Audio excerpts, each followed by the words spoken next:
Assalamualaikum warahmatullahi wabarakatuh. Bagaimana kabarnya kalian semua? Alhamdulillah sehat ya. Nah, pada kesempatan kali ini kita dari kelompok 4 mata kuliah Psikologi Perkembangan akan menjelaskan tentang tahapan perkembangan dan tugas perkembangan bayi. Makalah tersebut akan dipresentasikan oleh saya, Dewi Mila Rosada, Dia Kumalasari, Dilana Faiza Kumala, Dilana Mustafida, dan juga Eki Yuni Kartika. Bagaimana sih tahapan perkembangan dan tugas perkembangan bayi itu? Untuk mengetahui materi selanjutnya, yuk kita simak videonya. Assalamualaikum warahmatullahi wabarakatuh. Perkenalkan, nama saya Dilla Nur Faiza Kumala, NIM 206-19007 dari kelas MPIA semester 3. Bismillahirrahmanirrahim. Di sini saya akan menjelaskan terkait poin pertama, yaitu tentang pengertian masa bayi. Masa bayi dimulai pada minggu kedua setelah bayi lahir sampai umur 2 tahun. Pada 2 minggu pertama masa bayi yang baru lahir, maka bayi tersebut harus mampu mengatasi penyesuaiannya terhadap kondisi yang baru di luar rahim. Pada masa ini, bayi mengalami kemajuan dalam hal ketergantungan total pada orang lain menuju ke otonomi yang relatif dari determinasi diri. Ketika bayi berumur 1-12 bulan, masa ini merupakan masa pertumbuhan paling cepat bagi bayi. Pada masa ini, panjang bayi bertambah hingga sekitar 23 cm, sehingga panjang bayi rata-rata yaitu adalah 71 cm. Selain itu,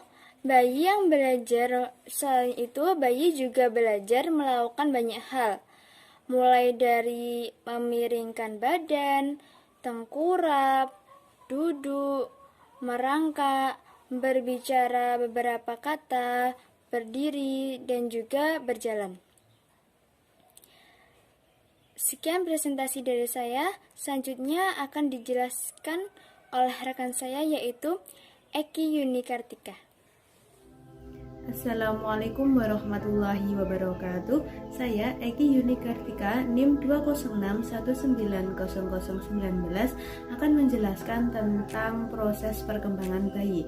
Sekalipun bayi yang baru lahir nampak lemah dan seakan-akan pasif karena sebagian besar waktunya digunakan untuk tidur, akan tetapi beberapa penelitian membuktikan bahwa bayi-bayi yang mungil dan imut ini sudah memiliki kemampuan untuk belajar beberapa hal yang sederhana.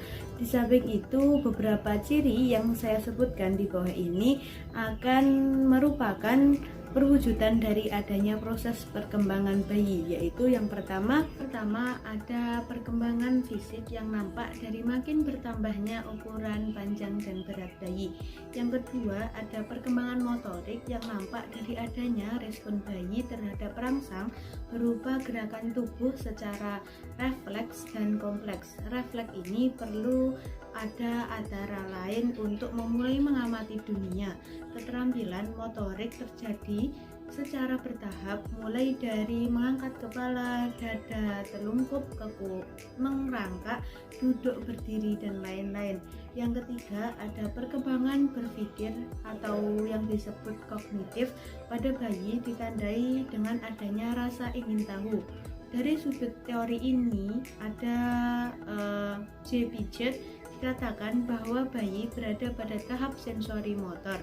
Melalui panca indera dan organ-organ tubuh lainnya, ia berusaha mengerti dunia luar. Yang keempat, ada masa terjadi permulaan perkembangan bicara. Masa bayi dikatakan juga sebagai masa prabicara, di mana ada 4 tahap yang dilalui, yaitu pramengoceh atau berupa tangisan dan bunyi bahasa tertentu. Yang selanjutnya ada mengoceh di antara 6 sampai 12 bulan. Yang selanjutnya ada kalimat satu kata yang ada pada 12 sampai 15 bulan. Yang terakhir ada kalimat dua kata. Ini terjadi apabila anak telah memiliki perbendaharaan kata sebanyak kurang lebih 50 kata. Yang terakhir ada perkembangan sosial. Mula-mula emosi tenang atau senang timbul sehubungan dengan rangsangan fisik atau semisal bayi kenyang akan merasa nyaman. Tampak tubuhnya tampak mengendor, tidur nyenyak, berceloteh dan tertawa. Pada kira-kira bulan ketiga emosi senang tidak muncul karena rangsang psikis, misalnya bayi tersenyum kalau melihat wajah manusia. Pada bilangan selanjutnya variasi emosi muncul sebab bayi merasa takut, marah, kecewa, benci dan lain sebagainya. Itulah poin yang bisa saya jelaskan. Ada kurang lebihnya saya mohon maaf. Disambung teman saya. Assalamualaikum warahmatullahi wabarakatuh. Saya Dia Kumalasari. Di sini saya akan menjelaskan tentang tugas perkembangan bayi. Yang pertama, belajar berjalan. Pada usia sekitar 1 tahun, tulang dan otot-otot bayi telah cukup kuat untuk melakukan gerakan berjalan. Berjalan merupakan puncak dari perkembangan gerakan pada masa bayi. Yang kedua, belajar mengambil makan. Makan merupakan kebutuhan biologis utama pada manusia. Dengan diawali oleh kemampuan mengambil makan dan memakan sendiri makanan yang dibutuhkannya, bayi telah memulai usaha memenuhi sendiri kebutuhan hidupnya. Yang ketiga, belajar berbicara. Berbicara merupakan alat berpikir dan berkomunikasi dengan orang lain. Melalui tugas ini, anak mempelajari bunyi-bunyi yang mengandung arti dan berusaha mengomunikasikannya dengan orang-orang di sekitarnya. Yang selanjutnya, belajar mengontrol cara-cara buang air.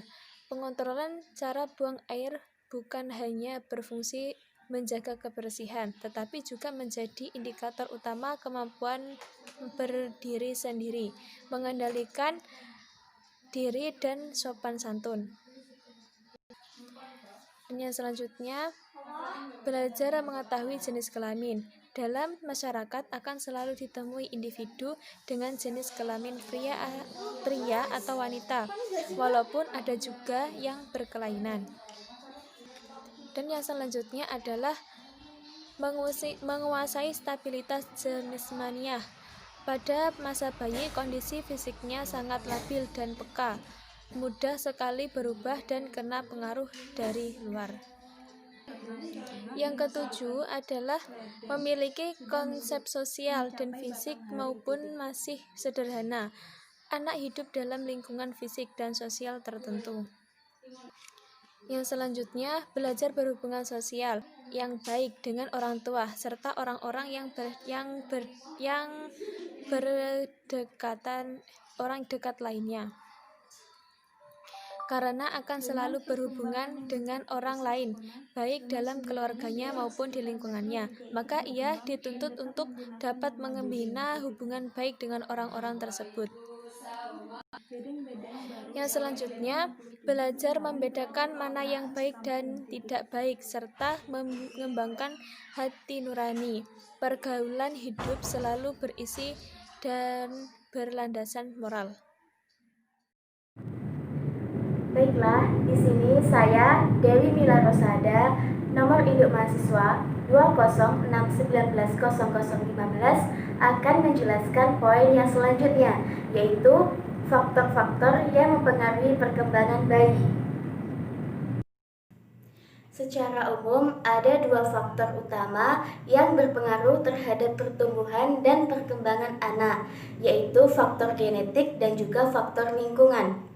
Faktor lingkungan yang berpengaruh adalah lingkungan biologis, fisiologis, dan juga psikologis. Faktor biologis contohnya yaitu seperti gizi, itu sangat berpengaruh terhadap perkembangan bayi. Yang selanjutnya yaitu pemenuhan ASI. Pemenuhan ASI dari ibu itu juga sangat menentukan perkembangan bayi. Perkembangan pada anak balita juga bisa disebabkan beberapa faktor seperti kondisi kehamilan, komplikasi persalinan, pemenuhan nutrisi, perawatan kesehatan, dan juga kerentanan terhadap penyakit. Untuk penjelasan tersebut, kalian semua bisa melihat di dalam makalah sudah tertera. Nah, untuk penjelasan selanjutnya yaitu selain faktor-faktor tadi, ada juga yang bisa mempengaruhi pertumbuhan dan perkembangan bayi, yaitu faktor keturunan atau genetik yang tadi sudah saya singgung di penjelasan awal. Kemudian ada faktor hormonal, yang kemudian ada faktor gizi. Nah, gizi tersebut sangat mempengaruhi bagaimana si anak dapat memperoleh gizi yang seimbang, yang dapat memajukan, yang dapat mengembangkan otak dan juga pertumbuhan tulang maupun pertumbuhan fisiknya. Kemudian faktor lingkungan seperti letak rumah, letak ventilasi udara, dan lain sebagainya. Yang terakhir yaitu faktor sosial budaya. Nah, penjelasan selanjutnya akan dijelaskan oleh teman saya. Nama saya Dina Nur Mustafidah, NIM 206190018.